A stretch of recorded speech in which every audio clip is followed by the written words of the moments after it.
আল্লাহর রহমত যদি আমাদের উপরে থাকে, পৃথিবীর জমিনে কোনো বাধা বিঘ্ন, যত বড়ই বিপদ আপদ বালা মুসিবত আসুক, আমাদের কোনো কষ্ট দিতে পারবে না। কথা ঠিক কিনা? আল্লাহ সুবহানাহু ওয়া তাআলা আজকে দেখেন জুমার দিন মুসলমানদের সাপ্তাহিক ঈদের দিন।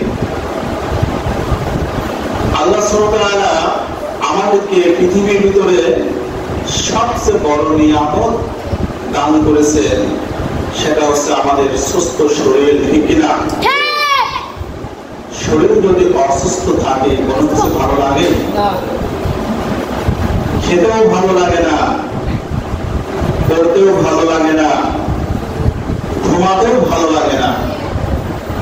এক কথায় পৃথিবীর জমিনে কোনো কিছুই ভালো লাগে না।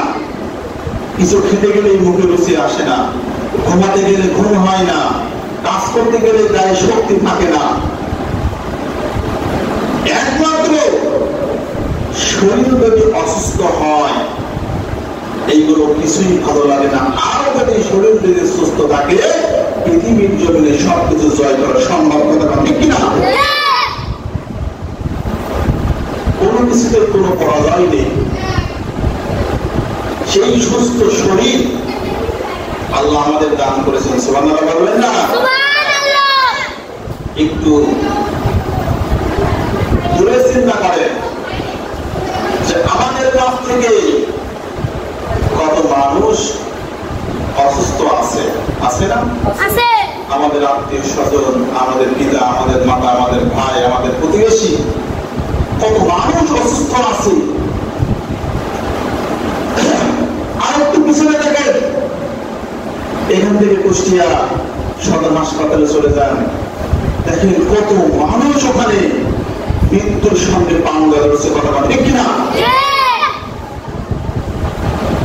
মৃত্যুর সঙ্গে পাঙ্গা ধরতে কখন মৃত্যু হবে, কত মানুষের মৃত্যু হচ্ছে, আবার কত মানুষ সেখান থেকে সুস্থ হয়ে বাসায় ফেরত আসছে। কথা ঠিক কিনা?